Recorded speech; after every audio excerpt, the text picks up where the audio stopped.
We'll give your classmates about another 90 seconds or so, and then we'll go ahead and get started. As always, Christian Montgomery, this lecture will be recorded and will be posted later today. As I emailed you all the lectures from this class so far should be available to you now on both the home page for this course and YouTube, in case we have any kind of technical difficulties with e-learning. So even though you are sitting in this lecture today, Christian Montgomery, I highly recommend that you take some time to go back and review it later on, okay? Okay. I don't know if it's just me, but it's like low. Is it me? It's the lecture, so is it low? You're saying it's low now, or the recordings are low? No, like I can hear you, but it's like I have to put it up to my ear. I don't know if it's my phone or not. Okay. I think it's, can you hear me now? Yeah, you sound more clear, so I think it might have been your phone. Okay. Yeah, it was mine. I'm sorry. No, you're all good. I appreciate you bringing this to my attention. So if there are any other technical difficulties, let me know. Please make note to get started on your writing assignment. What's the last date that I'm gonna look at a rough draft? Anybody know? What's the last day I'm gonna look at a rough draft? 16. 16. Correct, John. So you got 2 weeks. John, it does not have to be a completed rough draft. It does not have to be a completed rough draft, but I highly recommend that you send me something. I'm a tough grader, if you have not heard. I demand much of my students. Say it again, Christian. I thought I heard a comment or question. I apologize. Oh, Dr. Muhammad? Yes, Ms. Hicks. I will not able to be here for the rest of the lecture because I have another Zoom class. Yeah, that's fine. Have I gotten you on my schedule yet? Have we scheduled any one-on-one meetings yet, Nashaya? Yes, sir. Tomorrow at 3. Okay, cool. Okay. So look, go back when you can and review the lectures. In particular, y'all, the one from Monday, make sure that's really important for you to be able to do the writing assignment. So make sure that if nothing else, you look at that lecture. Please make sure that you all are reading as well. And then we'll review everything when we meet tomorrow, Nashaya. Yes, sir. I just want to mark present here. Yeah, of course.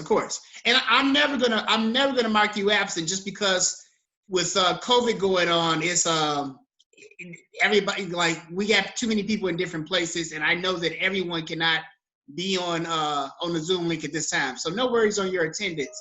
I just want to make sure that you don't get too behind on the information. Yes, sir. But thanks for letting me know. I look forward to talking with you tomorrow. Okay, thank you. Thank you. Hi, young people. Y'all have probably, you no doubt have heard the term culture before. What does that mean to you? Don't worry about if it's right. Hopefully y'all have started reading some of this stuff. And it's really chapter 2, John. Ignore my chapter 3 there. It's really chapter 2. I apologize. But what's your understanding of what a culture is? What's a culture?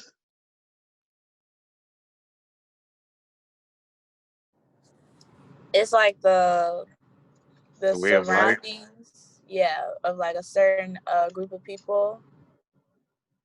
Good. Oh, wait. What was the first part you said, Christian? I'm sorry.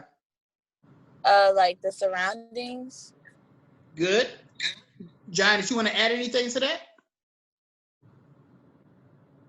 Yeah, culture is like a way of life that belongs to a particular set of people. Like what they do, like what they believe is probably right. Good. What they do probably at a particular time of the year, stuff like that. Excellent. So look, as always, for those in class and for those who are listening on YouTube or e-learning, don't only take notes on what you see on the PowerPoint. Do not only take notes on what I say. Make sure that you take some cues from your classmates as well. So one of the key things that you said in there is let me see if I can put it exactly like you did, John, which is brilliant. It's kind of like one of the things I think I heard you say is that it kind of gives you a guide on what you're supposed to do. I think that's an excellent way of looking at it. Let's look at the technical definition in a bit more detail. As always, and I'm going to go through this pretty quickly, I want you to get a sense of what you want to learn at the end of this chapter. So we need to know the difference between culture. Make sure you understand the difference between ethnocentrism and cultural relativism. The difference between material and non-material culture. Be able to explain cultural universals and what subcultures are, etc. I'll leave this up here for just a second for you to take notes as you see fit, or for the viewing audience to be able to take this in and digest it.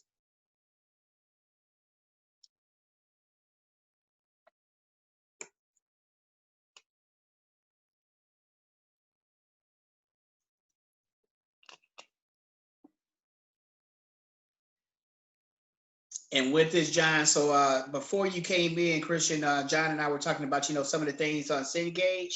So even though I'm not going to assign you anything on there formally, it's a good, like they have like practice tests and other supplemental exercises that help you understand some course material that I really would encourage you to look at as well. But as always, the chapter begins with what you should know. So kind of test yourself and be honest about this, about what you do and don't. Let's look at culture more deeply. John had told us again, so Christian Montgomery had talked about how it's related to the environment. John has said that it kind of gives us guides on what we're supposed to do and not do. And both of those are encompassed within this definition.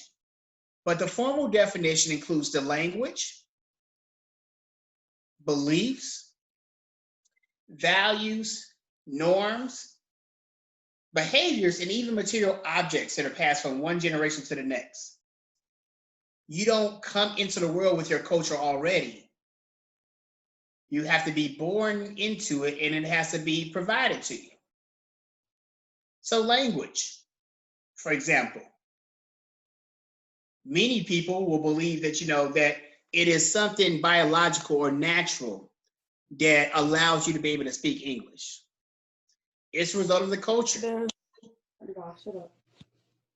So even with that, right, many people across there are several English-speaking countries, such as Australia, the United Kingdom, Canada. But oftentimes, even there are some nuances within the language. You got small ass at the bottom and do the top. It's just so fat and ugly. How the fuck you got your hair like that? So even in class, even again across the country, and make sure that when you come into class, again, like I know you all have a lot going on. So if this time is not a good time, I really recommend that you sit in later. But I'm not really sure what the point would be to come onto the lecture while you're having another phone call. That's not going to really help you that much. So please make sure, again, I think that still being able to interact directly can be helpful. But make sure that you do this at a time when you can really give it your, full attention and focus. If you can't, the information will be here for you, and I will be as well. So again, so even with language, there are different dialects and accents based upon where you live in the country. So the Southern twang that we hear in some parts of the country, and it's not as strong and pronounced as it once was, these differences.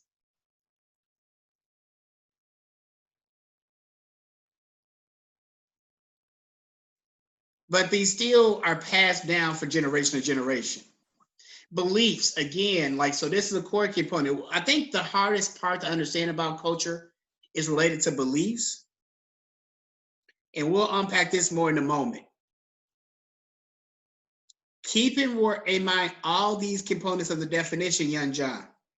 Beliefs, values, norms. We're going to unpack these concepts in more detail in a moment, and really throughout the class. So culture helps inform everything that human beings do, everything that we learn to do, everything that we use in our lives, particularly as it relates to technology to make our lives easier, everything that we produce, everything that we know. So culture, John, as you said, it kind of guides your behavior. It shows you what you're supposed to do. It is a blueprint for living in a particular society. So John, if I recall, you're a native of Nigeria, correct? Yes, sir.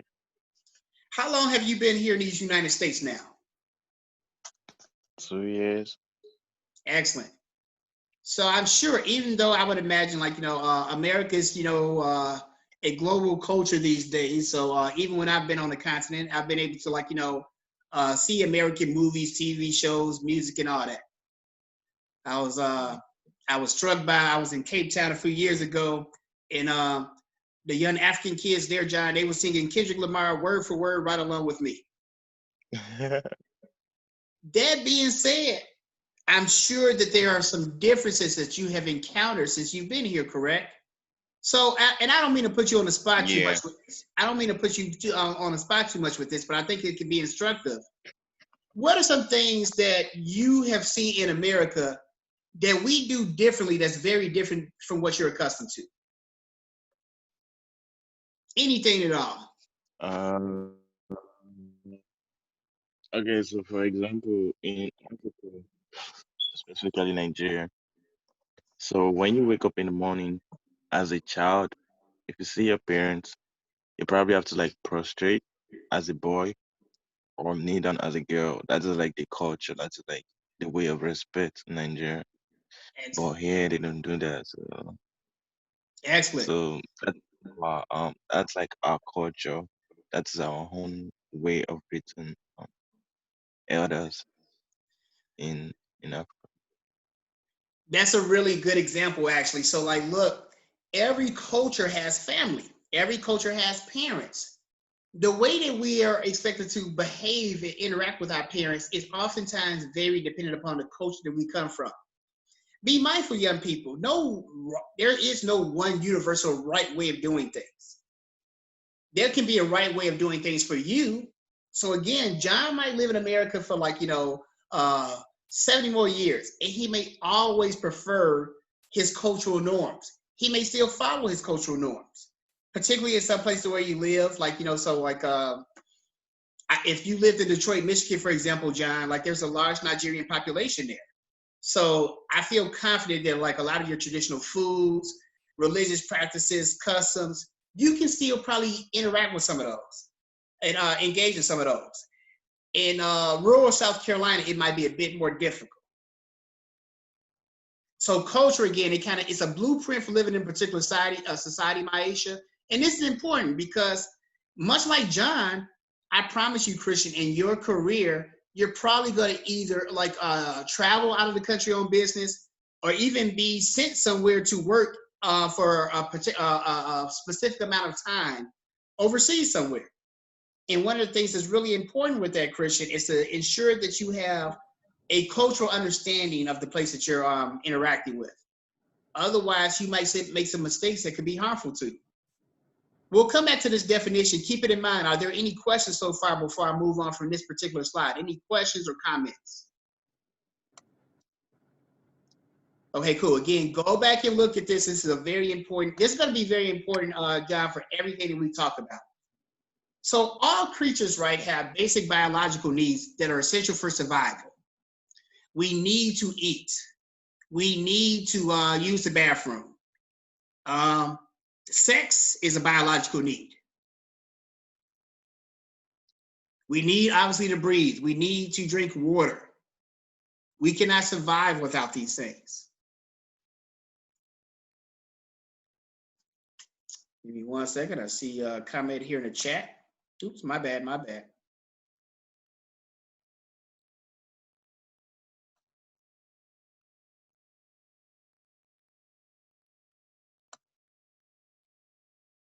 No worries, Janiyah. Again, like, I am not going to stress attendance very much for you all. I think it benefits you, Janiyah, if you can come and sit in these lectures. If you have any questions or anything for me, I can answer them in real time. But even if you can't, like, again, like, I highly recommend, I know Maisha's already reached out. I have a meeting with Nashaya tomorrow. So even independent, even when you sit in class, if you still need more clarity on things, please holler at me one-on-one, and we can go over it as well. But no worries. Like, normally, I am a stickler about, punctuality and attendance. We're all dealing with a very uncertain environment right now, so I'm gonna be more flexible with that. Just make sure that you do your part to get the information, okay, Janiyah? So this lecture will be posted today, so please go back and look at the early part of the lecture. But you ain't missed too much of the party. So basic biological needs, right? That's for all living animals. So most of this, right, is satisfied by our instinctual things. There's many things that are instinctual that nobody has to teach us. What are some examples of those, particularly as it relates to our survival? Things that are instinctual. Anything at all.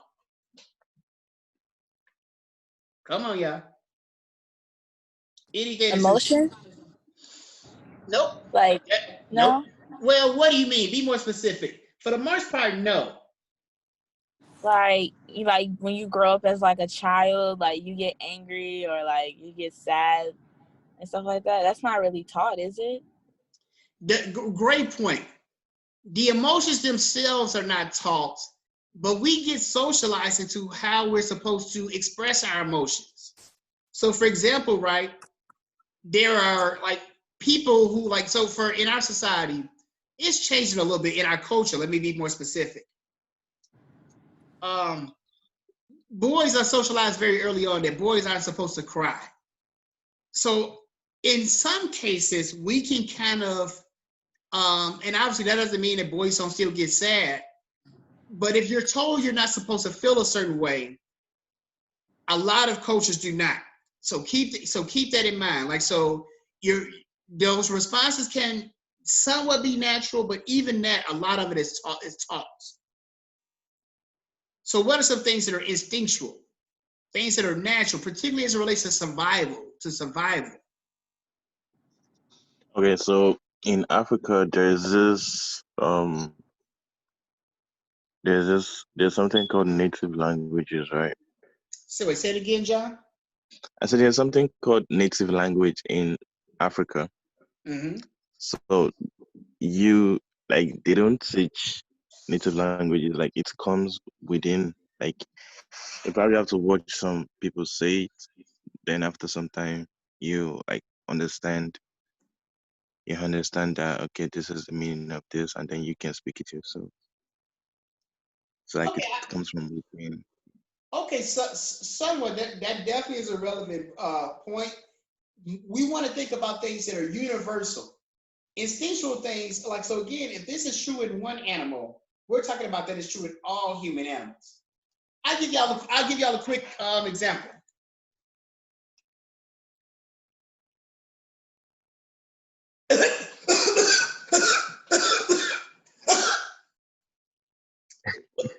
What's the example I just gave? Coughing?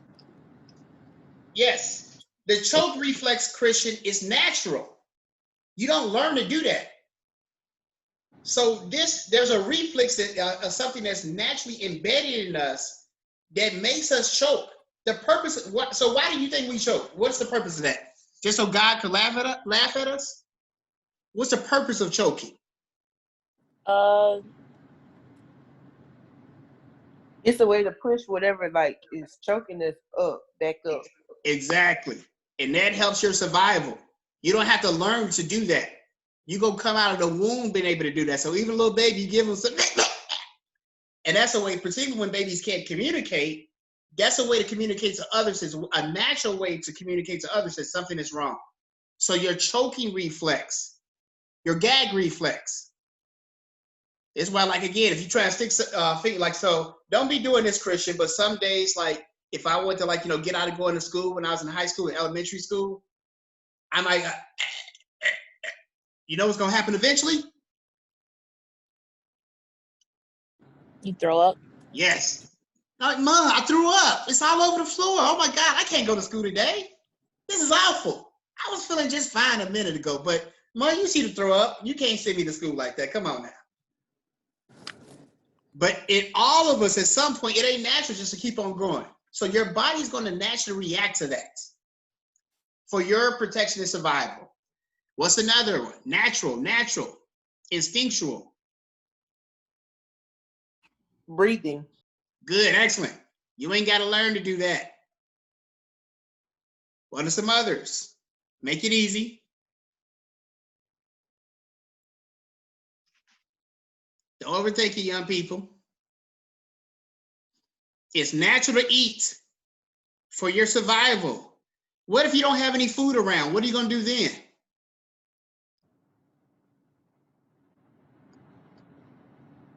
I'm talking to y'all. Like, doesn't Hunting. your body like feed off of itself if you don't have no food? Isn't that like? Or we may have to slice you up, Christian, and put you on the grill. It ain't nothing personal. Oh, I like love it. cannibalism? Yes. They do that for real? If they ain't got no other choice.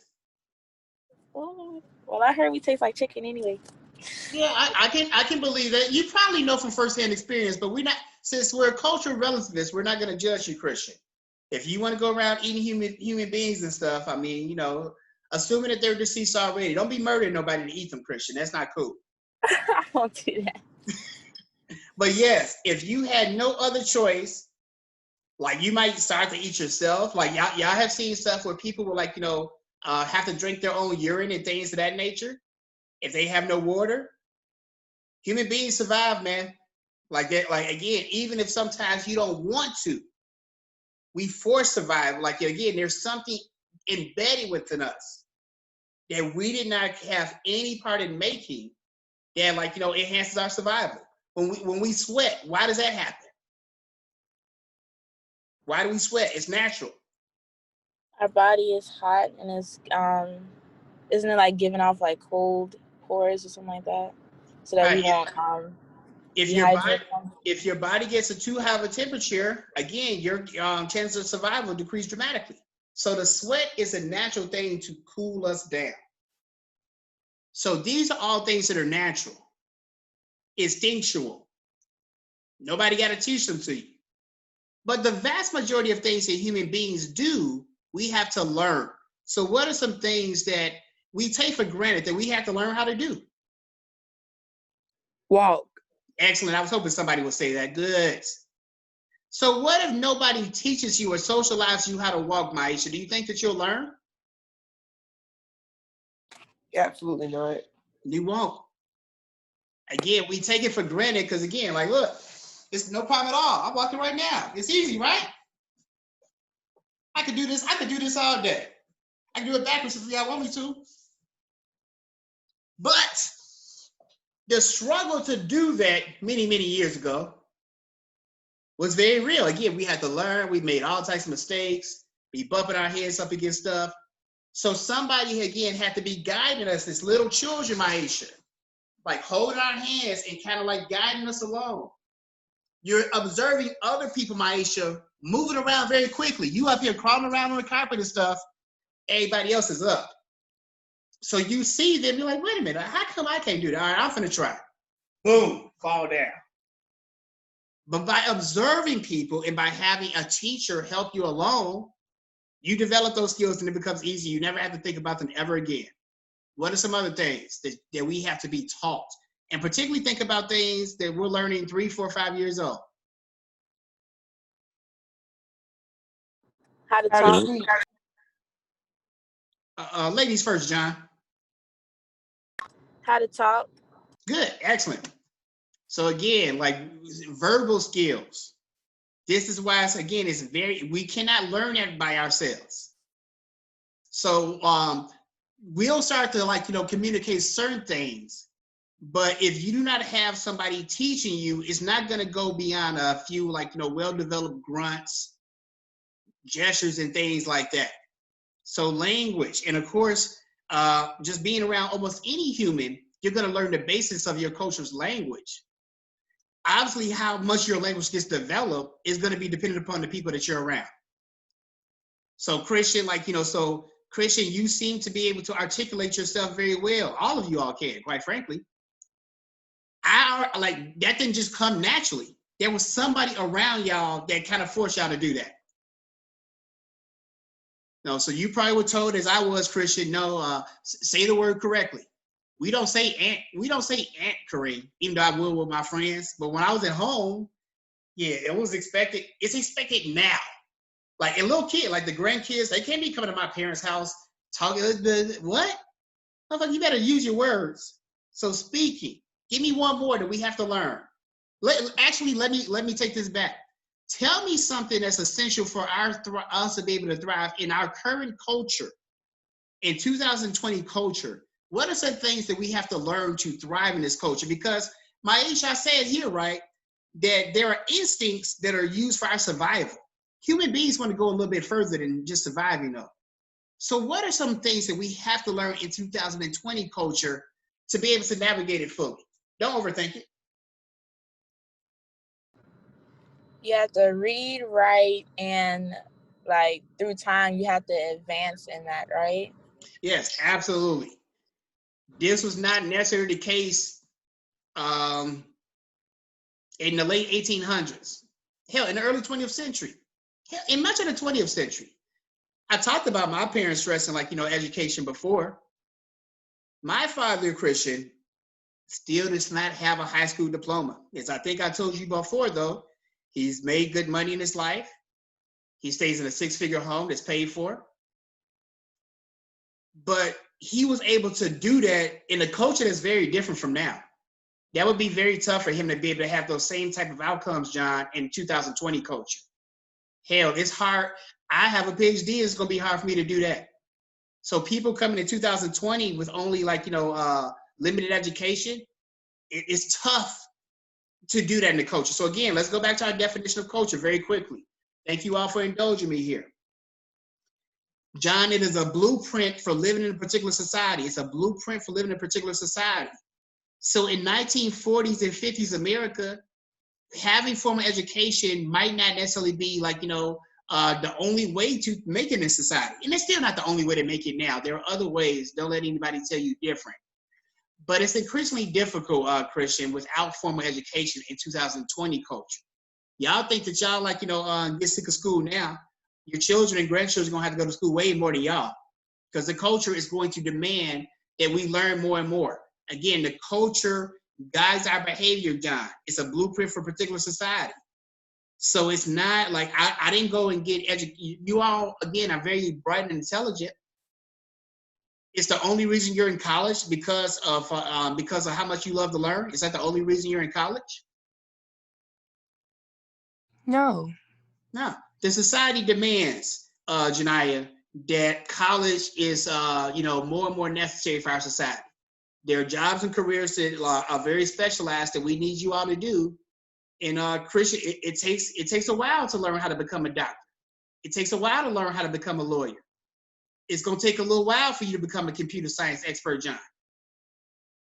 But that's again, computers are always going to be important in our society, John. So we desperately need people like you to be able to, make sure that our system keeps working.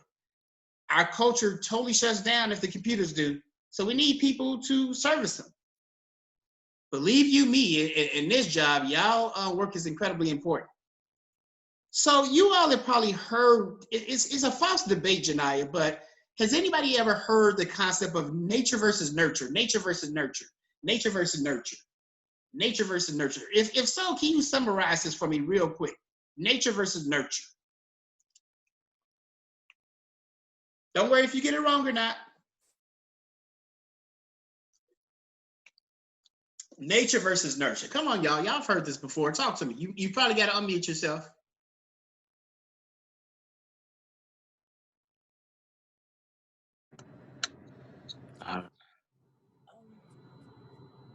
Isn't it like nature is something that you would do automatically, but nurture is stuff like. You on it? Keep going. Keep going. You're on the right track. So look, nature is, I was going to say it's done naturally, but we want to avoid, Janiyah, defining a word with a word. So nature is something, I'm going to use the word instinctually, that you don't have to, again, nobody has to teach it to you. Nurture is what we learn. Nurture is what we learn. We'll revisit these concepts many times, but make sure you get them down, okay? So again, culture shock. But to understand what culture shock is, Janiyah, we need to understand what culture is. Language, beliefs, values, norms, material objects that are passed from one generation to the next. Has anybody ever seen the film Coming to America before? Yes. The film, and who said yes? Everybody in here has seen Coming to America before, right? Yes. Okay, where I was gonna be highly disappointed. I know that movie was made well before y'all was born, but it is a classic, and I think will probably stand the test of time. John, you ain't seen it before, man? No, sir. You say no? Yes, sir. Did you say yes or no? I'm sorry. I said no. Oh. All right, all right. We're gonna have a movie night, man. You have got to see Coming to America. Oh my God. I'm glad you shared this with me. Coming to America, starring Eddie Murphy and Arsenio Hall, John. It's about these cast in a fictional African country, Zamunda. I was getting ready to say Wakanda, but that's a different country in Hollywood. So they came from Zamunda, and he was looking for a good American girl to marry. And the film makes light of all the culture shock that they experience and that people experience in dealing with them. Does anybody recall some of the ways that their characters in the film kind of saw how different things were in America from what they were used to? Does anybody recall any examples from the film? It may have been a while since some of y'all have seen it. So I'll give you one, right? Does anybody recall when he was at the basketball game, when Eddie Murphy was at the basketball game? Yes, in the face. That was some horrible movie critics, man. Y'all are supposed to be breaking this down line for line. He was at a basketball game, John, and he reacted during the game, and his reactions may or may not have been caused by some other things as well.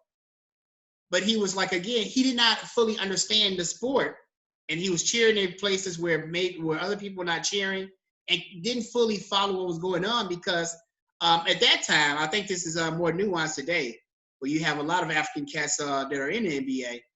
But back in the day, it was a very Americanized sport. So coming into that new culture and seeing this new sport that was not played in his country and culture was a very new and shocking experience.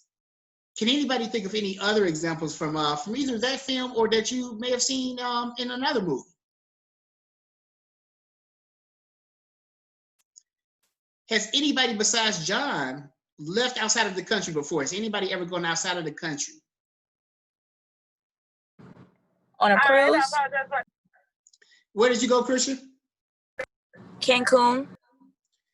What were some things that were different when you were there that were different from what you were used to in America?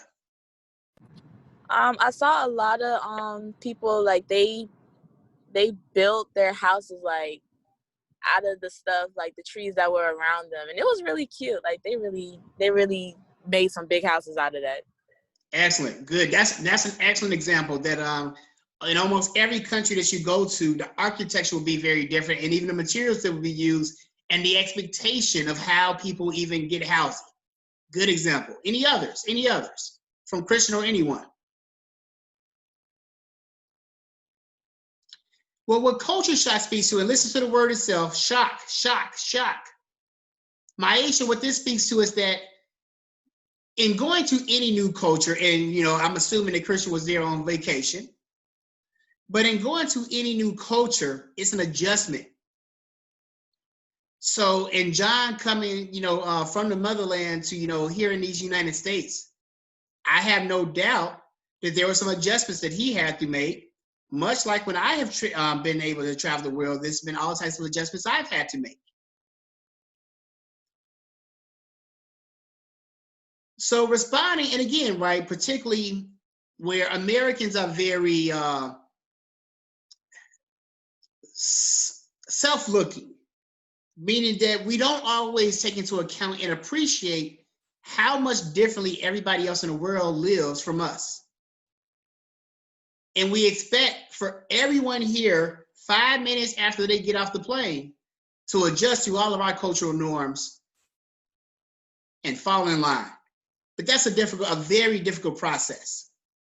So cultural shock just involves Christian having some difficulty adjusting to a new culture. Now, I talked about this, right, in terms of like going from like from America to Rome, from America to Italy, from America to Spain, from America to Japan, from America to Botswana. All countries I've had an opportunity to visit before. In each of those cases, I had to adjust to some things that were different from what I'm used to here in America. But do you think you can experience culture shock within a country? Do you think you can experience culture shock within a country? As always, make sure that we understand what we mean by culture, language, beliefs, values, and norms that are passed from one generation to the next. With that definition in mind, do you think it's possible to experience culture shock and just travel to another part of America? If so, explain. I think it is because how we act in the South, they don't act like in the North or in the West. I have a friend from California, and he comes to South Carolina for school. And so when I took him, he was like, "We don't do this, and we don't eat this type of food." It was like a very different culture that he's used to. And my cousin, he just went to a PWI university, and he's having a culture shock because he's never been surrounded by that type of environment before. Outstanding, Maisha. And as I said before, do not please, this is a circular learning environment in my classes, and hopefully in all of our classes. Knowledge is not just gained from the egghead professor. Knowledge is shared by everybody. So please make sure that you avail yourself to the knowledge and information shared by your classmates as well. That is a spectacular example, Maisha. That yes, and I know for sure, as a native Chicagoan, Chicago is very unique. So every culture has pizza. In Chicago, it is tradition for people to have deep dish pizza. Every city has weather. The weather's a lot colder there, and it affects how people behave. There's clothing again. Culture guides your behavior, John. Culture guides your behavior. There's all types of things in my closet, in my wardrobe, John, that I have not worn in years. Big, huge coats that's keeping out the hawk. Ain't none of that to worry about down here. It's a much more violent and aggressive city. So, that don't mean that I was gonna be walking the streets like I was some type of over tough thug. By no means. I'm not that. But I could not walk those streets as a punk or a coward. Like, you can't be soft. Like, you just can't. So even if you're born naturally, again, you may be naturally born, Maisha may be a little timid. Your environment is going to toughen you up because you can't, again, to survive in that environment, you're going to have to push people above you a little bit. I'm still trying to adjust, Maisha, to the culture of driving here in the South, as everyone below the Mason-Dixon seems not to have anywhere to go at all, which is very different than what I'm accustomed to. People don't be blowing their horns and stuff down here. That'd be amazing me.